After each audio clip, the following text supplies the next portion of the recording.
They return, but they never return the same. Some arrive home silent, with a lost look in their eyes. Others wake up in the middle of the night screaming names no one recognizes. And there are those who, even when they return, remain trapped. They're in a scorching desert, in a forest of mud and blood, in a country they no longer know existed. War doesn't end when the shooting stops, it continues. Inside your head, have you ever wondered how many soldiers returned from the front with wounds that don't bleed, wounds that no one sees, that they applaud at military parades but ignore in the silence of their rooms? This video isn't about heroes, it's about survivors, men and women who faced hell and came back different. They have names, families, stories, but often they carry a silence so profound it seems to scream. In this first section, we'll walk through this dark door. We'll hear what no one likes to hear, and maybe, just maybe, in the end, you won't return the same either, because there are voices that echo even when everything seems silent. The first one we heard was named Miguel, a 23-year-old private deployed to Afghanistan in 2010. Less than 3 weeks into his mission, he saw 3 friends die before his eyes. One of them, his childhood best friend. Miguel returned home, but what came back with him wasn't just longing, it was guilt. It was the sound of the explosion repeating in his head, as if stuck on eternal replay. It was the smell of gunpowder that wouldn't leave his memory, even after dozens of showers. Miguel began avoiding crowds, noise, and mirrors.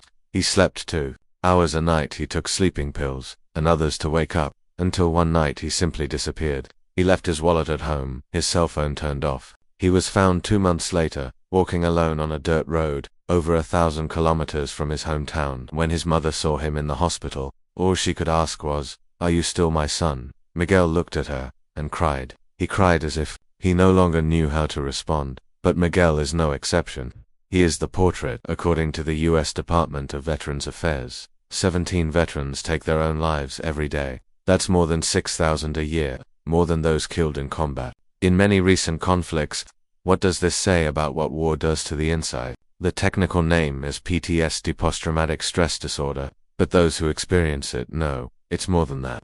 It's as if a piece of war remains trapped inside the brain, triggering false alarms, mistaking peace for danger, silence for threat. It's walking down the street and thinking every noise is an ambush. It's hugging your child and feeling fear instead of relief. The body returns from war, but the mind often remains trapped there. And when the state fails to recognize this, when society turns a blind eye, these soldiers carry alone a weight they never asked to carry, an invisible uniform that weighs more than a combat uniform. And so, the question remains, who is saving those who once tried to save the country? Trauma doesn't begin with the first shot, it starts before. In many cases, recruitment takes place in poor communities, without many options. Young people who have never left their neighborhoods are suddenly thrown into conflict zones, armed to the teeth and trained to kill. And when they return to the same poverty, to the same streets, but now with ghosts. In the 1970s, during the Vietnam War, thousands of American soldiers returned with what they called Vietnam syndrome, which was only later recognized as PTSD. But before that, how many were treated as weak, as cowards? How many were imprisoned, institutionalized, abandoned? War never had time to care for those who return. It only cares about those who can still be used. The rest become statistics, or disappear, like Miguel, like so many others. And if you think this is a thing of the past, wait until you see what comes in the next few blocks, because the pain didn't stay on the battlefield. It's here, among us, silent, forgotten, but alive. Some call it shell shock, others prefer the term combat fatigue. But the truth is much darker than any euphemism one might attempt. Soldier trauma wasn't born yesterday, it's ancient, rooted in centuries of warfare where the body was the shield and the mind, the silent trench. From the Roman legions to modern warfare, the world has always prepared men to fight, but never to return. During World War I, British soldiers who showed signs of mental breakdown were tried for cowardice. Many were executed by their own army. 100 years later, we still see echoes of this. Soldiers who lose control are labeled unstable. Those who beg for help are often the quickest to be discarded. But why? Because admitting trauma is admitting that war destroys, and admitting this can disrupt the business of those who profit from conflict. Who benefits when a soldier is sent to the front? Politicians who rise in the polls with patriotic rhetoric, arms companies that profit billions from weapons, contracts, and bids, private companies that recruit soldiers for outsourced missions, where the state is not accountable. And meanwhile, on the outskirts of big cities, young people without opportunities see the armed forces as a way out, a chance to study, to earn a steady salary, to make their parents proud. But they don't tell them that war takes its toll. They don't tell them that often they return unable to sleep, unable to hug their children, unable to live. The war machine is cold. It works like gears. When one part breaks, it's replaced with another, and those who return broken are left in the basement, forgotten, silenced, and don't think this only happens in countries at war. Trauma respects no borders. French soldiers who served in Mali, British soldiers who served in Iraq, Israelis, Russians, Ukrainians, Brazilians on peacekeeping missions. They all have stories. They all carry a void in their hearts that the medal doesn't fill. A study of Canadian veterans revealed that 35% of them suffer from some serious psychological disorder. This is no coincidence, it's a pattern. It's the consequence of decades, centuries of ignoring the human cost of war. The problem is, if no one looks at this wound, it doesn't heal. It festers, it spreads, and one soldier's trauma can become the pain of an entire family, of an entire generation. One of the most emblematic cases was that of Thomas, a former U.S. Marine. After returning from Iraq, Thomas was diagnosed with severe PTSD. His wife reported that he slept with a knife under his pillow. One night he had a breakdown. He woke up thinking he was in the middle of an attack. He broke everything in the house. He accidentally injured his own son. The next day, upon regaining consciousness, he attempted to take his own life. He was saved, but his family fell apart. He lost his job, lost custody of his son, lost his identity. Thomas survived the war, but the war didn't survive him. And this is the point few want to see. It's not enough to return. You have to know how to return. And when the world ignores this process, what's left is a generation of veterans mutilated on the inside, walking among us, trying to stay whole, trying to forget, trying not to disappear. They said the war would be over in weeks, but the echoes still resonate in the head of Javier, a field nurse who returned from the front lines in Ukraine just 2 months ago. He tries to work at a local supermarket, but every click of the scanner sounds like a Kalashnikov rifle. When the siren at the neighboring bakery announces the 6 o'clock baking, Javier drops everything, covers his head, and throws himself on the floor, stunned customers all around him. He apologizes, laughs embarrassedly, but inside, his skin crawls like someone facing certain death. He knows he's lost something he may never find. The security of recognizing a common noise as harmless. Javier's pain spills over into those who love him. His wife, who now sleeps in a separate room because his screams rip through the night. His 4-year-old daughter, who cries when she sees him paralyzed in front of fireworks. His elderly father, who carries the guilt of having encouraged him to enlist to serve the country. Studies reveal that for every traumatized combatant, at least 5 family members develop anxiety, depression, or toxic stress. These are concentric circles of suffering that spread silently, invisible to military cost spreadsheets. General practitioners report a 70% increase in psychotropic prescriptions in cities that receive many veterans. Who pays the bill? It's not the tank manufacturer, nor the congressman who approved the mission. It's the community that tries to mend broken hearts while the flag flutters in empty ceremonies. And the consequences travel further than the roar of bombs. When a country plunges into conflict, grain supplies disappear, diesel prices rise, and contracts evaporate. The same missile that fell on Donetsk made bread prices soar in Buenos Aires and gas cylinders unattainable in Maputo. In the halls of the UN, diplomats shake hands, but in street markets, mothers bargain for bones, not meat. Modern wars seem distant, transmitted by drones and hashtags, but their shadow covers the entire planet. World Bank experts estimate that for every 10% rise in wheat prices, 40 million people become food insecure. And while palaces decide the next geopolitical move, on the sidewalks, children learn early that hunger also kills slowly without sirens.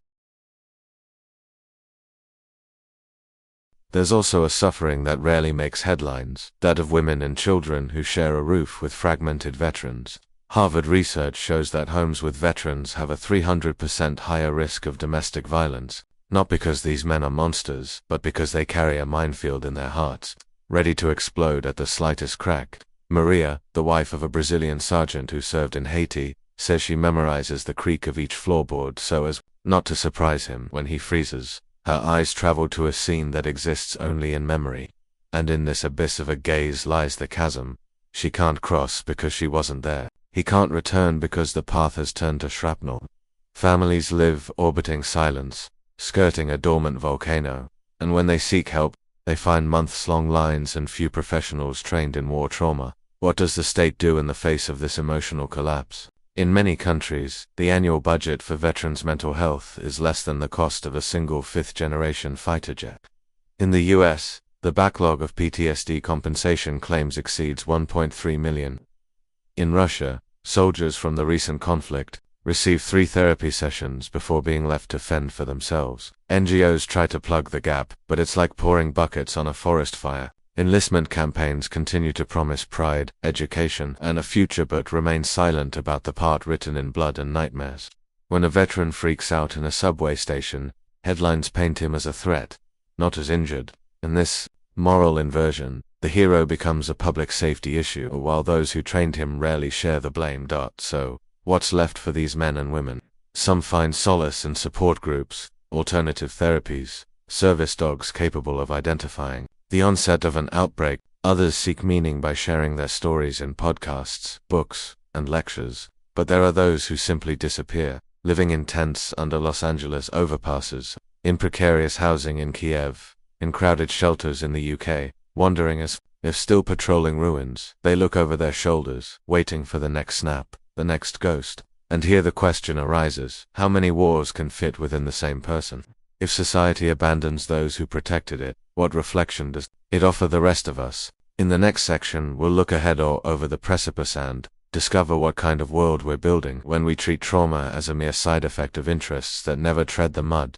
Just when we think the bullets have stopped, a new noise arises, the ticking of a nuclear clock no one can control. SIPRI analysts warn that, after decades of decline, global warheads are once again on the rise. India, Pakistan, North Korea, and the traditional powers have entered an invisible race to miniaturize bombs and install them on hypersonic missiles. A NATO official, speaking anonymously, described it this way: it's like piling dynamite in a dark room and turning off the light. Behind this metaphor lies the fear that software errors or hasty decisions will detonate something irreversible. What if a false alert wakes exhausted leaders at 3 a.m.? Who's to say they won't press the button before double-checking?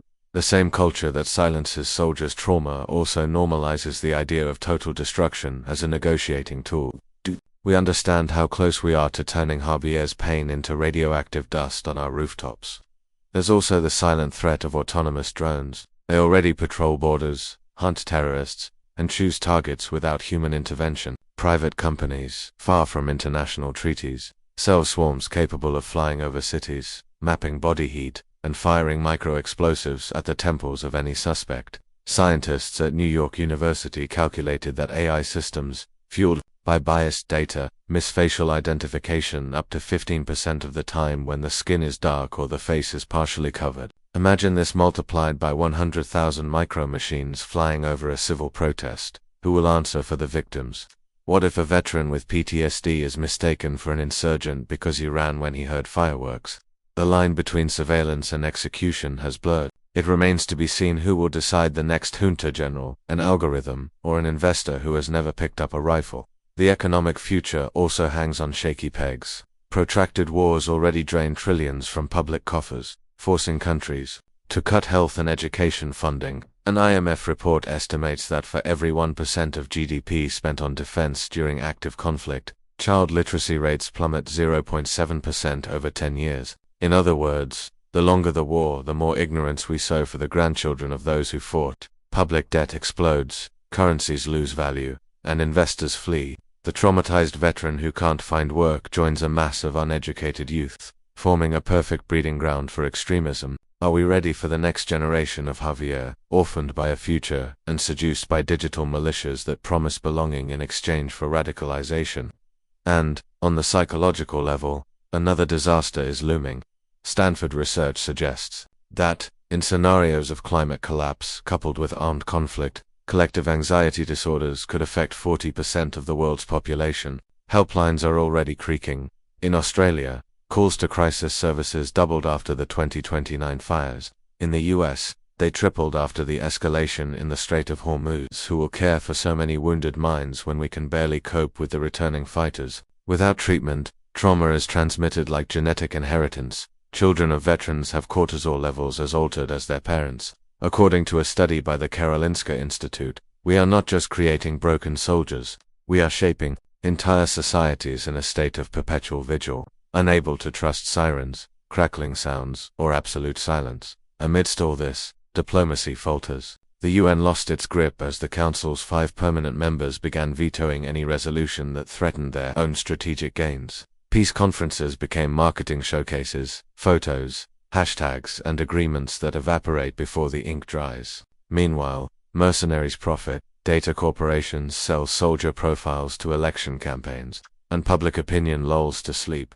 bombarded by patriotic reality shows. When headlines no longer move, the horror must scream louder to be noticed. Will we only react when the scream reaches our street? Or when the next Javier is our brother, our neighbor, our reflection in the broken mirror of an evacuated subway? In the end, all these scenarios converge at a grim crossroads. Either we face the open wound that war leaves in every mind, in every economy, in every horizon, or we feign normalcy until the day there's nowhere left to run. The choice seems collective, but it begins individually in the look we give to the veteran trembling in the breadline, in the vote we validate, in the attention we pay to burning stories. However, before deciding, we need to listen to those who scream within the silence. Because, as we'll see in the next section, not everyone returned, and some simply disappeared forever. But if their echoes still resonate, what will the victims of this silent war say when we hand them the microphone? They left in floodlit convoys, wiping their mothers' proud tears. They returned, if they returned at all, in silence, often hitchhiking, in black bags or with medical reports describing invisible injuries. But there are others who never returned at all. They are listed as administratively missing, a label created to make the statistics comfortable. Carlos, a Chilean artist in Bosnia, disappeared during a patrol in 1995. 29 years later, his father still distributes yellowed posters at bus stations, hoping someone will recognize the military smile in the faded photo. In Afghanistan, Nuria has been waiting for news of her husband since 2009, but the Spanish government closed the case citing lack of definitive evidence. For those who love war, becomes an eternal limbo. There is no mourning or reunion, only the pains suspended on each ignored anniversary. Can we imagine the cruelty of a clock stopping at the exact moment a soldier disappears from official history? And, while these families wander through barracks, courts, and secret archives, another legion suffers in silence. The civilian victims of this psychological conflict that transcends borders. The UN estimates that for every combatant with PTSD, at least 10 civilians develop related disorders. Journalists covering bombings, refugees crossing hostile seas, ambulance drivers collecting bodies. Lebanese therapist Samira Nassar treats 6-year-olds who draw pictures of helicopters launching explosive toys. What can you do when even a child's imagination becomes a minefield? In Aleppo, young people learn to distinguish bullet whistles by their pitch, like those who distinguish rare birds. And in Detroit, grandchildren of Vietnam veterans still wake at the slightest crack of wood. War is a contagious disease. Those who don't catch the bullet catch the echo. You might wonder, why do we insist on hearing stories that tear us apart? Because to ignore is to perpetuate. Painful memories are smoke alarms. If we turn them off, the house burns down while we sleep. When James, a British Marine, testified before the Health Committee, his hand shook so badly he nearly ripped the paper. Even so, he spoke for 3 hours, describing every face lost in the Iraqi desert. In the end, he asked only that his words not become a one-day headline, but a lasting lesson. He knows that stories die twice, on the battlefield and in collective oblivion. The trembling voice is the bridge between those who survived and those watching from the front row. It's not a spectacle. It's a necessary testimony so that future generations will recognize the sound of the siren before it rings. There are those trying to mend these wounds.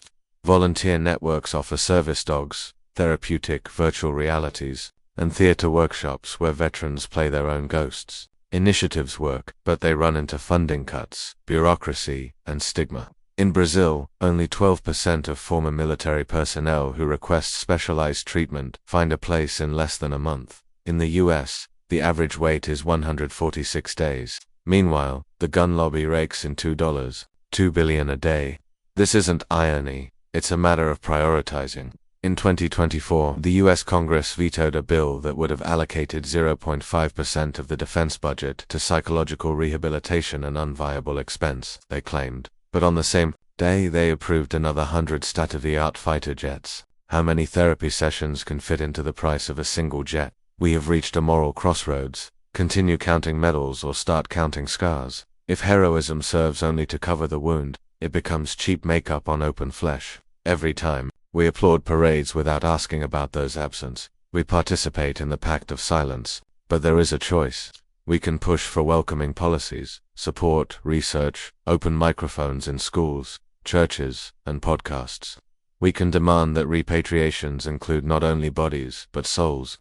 And above all, we can truly listen to those who return, speaking softly, stumbling over memories, asking for space to grieve without being judged. Perhaps it's small compared to the scale of the damage, but it's a start, the first shovel of dirt to bury indifference. Now, take a deep breath and close your eyes. The silence you hear is not peace, it's the interval between two loud bangs. Voices that no one has subtitled fly through the air, names that have disappeared behind the scenes, screams that echo in the alleys of our cities. The war continues, subterranean, psychological, hereditary, and the question that remains, after all we've seen, is simple, cruel, and unavoidable. What will we do with these voices from hell that have returned to haunt our daily lives? Because, remember, not everyone has returned, some have disappeared forever, and the victims of this silent war still wait to be heard.